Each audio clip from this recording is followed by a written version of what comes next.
Bienvenue dans cette nouvelle édition de notre vidéo d'actualité automobile. Nous sommes le 30 novembre 2025 et l'actualité du jour est particulièrement dense et révélatrice des grands bouleversements que traverse actuellement l'industrie auto.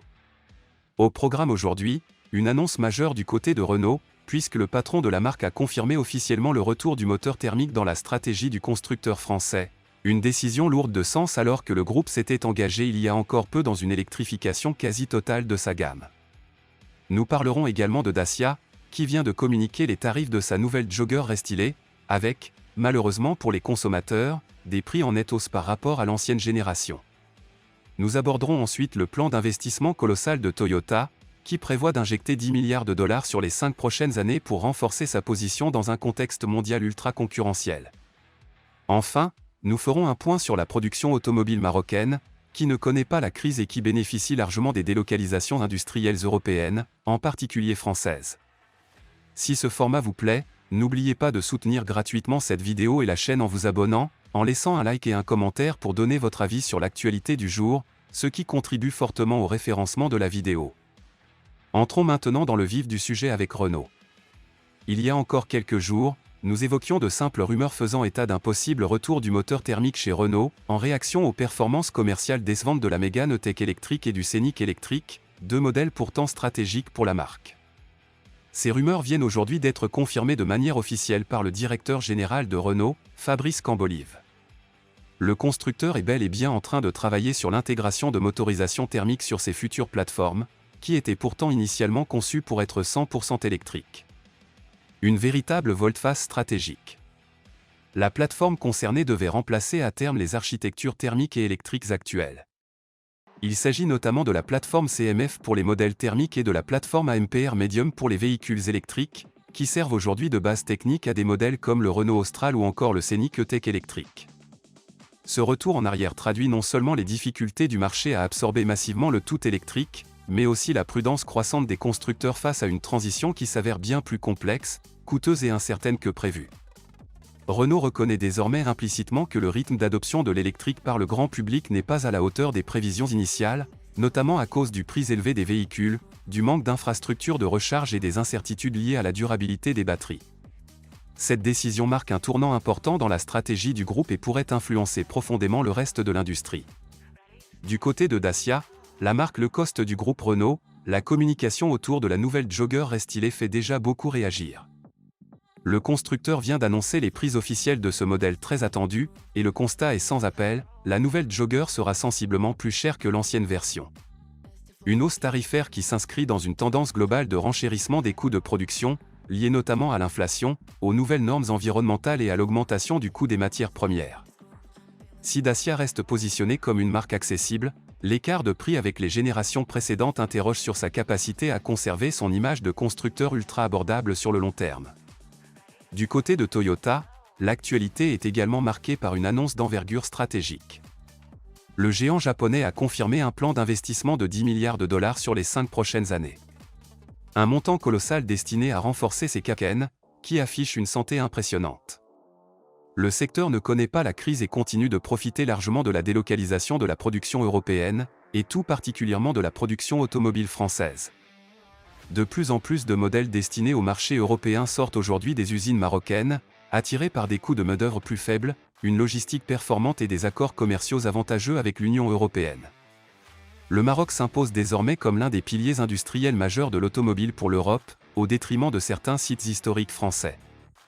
Cette dynamique confirme une mutation profonde de la géographie industrielle du secteur automobile, en pleine recomposition sous l'effet de la mondialisation, de la transition énergétique et des enjeux de rentabilité. Voici donc précisément ce qu'a déclaré Fabrice Cambolive, patron de la marque Renault, dans ses dernières prises de parole. Le constructeur continue, officiellement, de croire aux plateformes 100% électriques, mais si l'adoption de la voiture électrique par le grand public ne progresse pas aussi vite que prévu, ces plateformes pourront être complétées par des technologies hybrides rechargeables et par des systèmes à prolongateur d'autonomie, une technologie que Renault est déjà en train de développer activement. Ce revirement stratégique est désormais quasiment devenu incontournable pour le constructeur, notamment parce que les rumeurs autour d'un possible assouplissement, voire d'un recul de la Commission européenne concernant l'interdiction totale des moteurs thermiques en 2035, prennent de plus en plus d'ampleur et gagnent en crédibilité. Renault ne souhaite donc plus mettre tous ses œufs dans le même panier en misant exclusivement sur le tout électrique, surtout si, dans les prochaines années, l'avenir du moteur thermique venait à s'éclaircir sur le plan réglementaire. Il s'agit d'un changement de cap stratégique contraint plus que choisi, et qui n'arrange pas Renault sur le plan industriel et financier, car le développement de plateformes multi-énergie, capables d'accueillir aussi bien des motorisations thermiques, hybrides que 100% électriques, est de loin la solution la plus coûteuse à concevoir. Concrètement, Renault prépare donc bien le retour du moteur thermique sur des modèles dont les générations actuelles sont pourtant exclusivement électriques, notamment la Mégane et le Scénic. Mais dans un premier temps, même si la marque évoque l'hybride rechargeable, ce n'est pas cette solution qu'elle souhaite prioriser. Renault veut privilégier ce que l'on appelle les véhicules à prolongateur d'autonomie. Il s'agit de voitures principalement électriques, mais équipées en supplément d'un petit moteur thermique qui ne sert pas à entraîner directement les roues, et qui fonctionne uniquement comme un générateur d'électricité. Ce moteur transforme l'essence en électricité, laquelle est utilisée soit pour recharger la batterie, soit pour alimenter directement les moteurs électriques.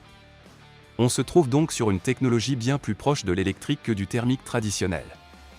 Pour développer cette architecture, Renault peut s'appuyer sur Horsepowertrain, une coentreprise créée avec le groupe chinois Geely, spécialisée dans le développement de motorisations adaptées aux prolongateurs d'autonomie, ce qui permet à Renault de disposer d'une solution quasi clé en main.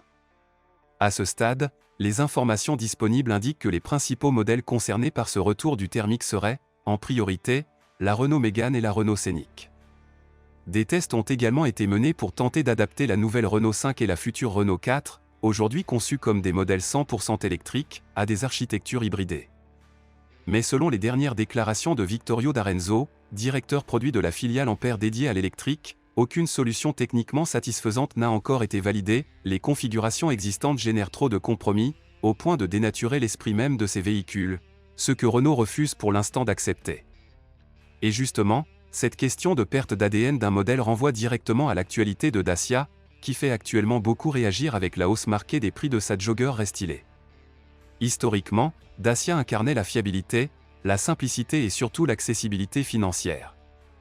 Or, cette promesse est de plus en plus mise à mal. Le tarif d'entrée de gamme de la nouvelle Jogger restylée est désormais supérieur de 2 200 € à celui de l'ancienne Jogger. Cette hausse s'explique par plusieurs facteurs. D'abord, Dacia assume désormais une volonté de montée en gamme progressive, perceptible dans le design plus travaillé du modèle, dans un intérieur plus valorisant et dans des équipements plus riches. Les motorisations évoluent elles aussi fortement, avec des versions qui dépassent désormais les 150 chevaux, contre environ 140 chevaux pour l'ancienne Jogger, et à peine plus de 100 chevaux pour l'ancêtre Logan Break. Cette montée en puissance a forcément un impact direct sur les prix. À cela s'ajoute une décision stratégique importante, la suspension temporaire de la finition essentielle, qui représentait l'ancienne vraie entrée de gamme. Dacia justifie ce choix en expliquant que cette version était finalement peu commandée, mais elle constituait néanmoins la porte d'accès la plus économique à la gamme, avec les motorisations les plus modestes. Aujourd'hui, la Jogger restylée n'offre donc plus de véritable version ultra low cost, ce qui confirme l'évolution claire de la marque vers un positionnement moins strictement économique qu'à ses débuts, au risque de brouiller son image historique auprès d'une partie de sa clientèle.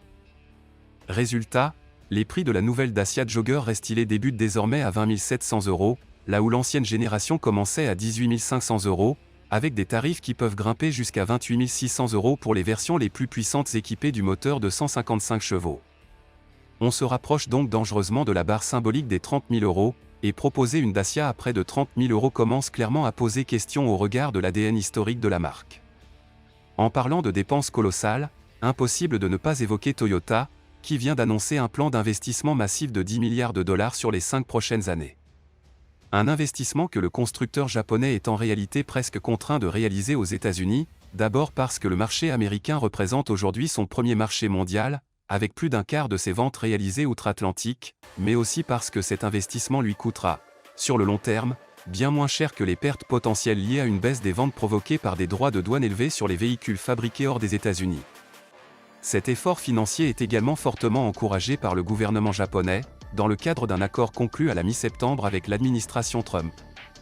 Un accord colossal de 550 milliards de dollars d'investissement japonais aux États-Unis, en échange duquel Washington accepte d'abaisser les droits de douane sur les voitures produites au Japon, en les faisant passer de 27,5% à 15%. Une situation qui conduit d'ailleurs à une ironie industrielle assez frappante, Toyota se pose aujourd'hui très sérieusement la question de produire aux États-Unis des véhicules destinés au marché japonais, alors que traditionnellement le flux industriel allait dans le sens inverse. Ces 10 milliards de dollars viennent s'ajouter aux 14 milliards déjà investis par Toyota en Caroline du Nord pour la construction d'une gigantesque usine dédiée à la production de batteries pour véhicules électriques, confirmant l'ampleur sans précédent de l'engagement du groupe sur le sol américain. Et puisque l'on parle de production automobile, impossible de ne pas évoquer le cas du Maroc, devenu en quelques années un véritable Eldorado pour les constructeurs européens. Le Royaume dispose de deux avantages économiques majeurs, un salaire moyen d'environ 382 €, donc une main-d'œuvre beaucoup moins coûteuse, et un prix de l'énergie extrêmement bas, avec un kilowattheure d'électricité autour de 2 centimes d'euros. Des atouts colossaux qui ont immédiatement attiré les géants de l'industrie comme Renault et Stellantis. Grâce à ces investissements massifs, la production automobile marocaine devrait atteindre le cap symbolique du million de véhicules produits par an d'ici 2030, contre environ 600 000 en 2024.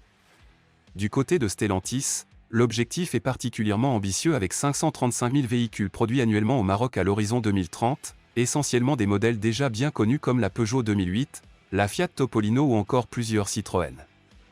Le groupe prévoit également d'y produire 350 000 moteurs par an ainsi que 200 000 bornes de recharge, le tout soutenu par un nouvel investissement de 1,2 milliard d'euros. Une dynamique excellente pour l'économie marocaine, mais nettement plus préoccupante pour l'économie européenne. À titre de comparaison, en Italie, la production cumulée des 6 sites du groupe Stellantis ne dépassait péniblement les 475 000 véhicules en 2023, soit moins que la production du seul site de Kenitra au Maroc. En France, en 2024, les usines Stellantis ont produit environ 605 000 véhicules.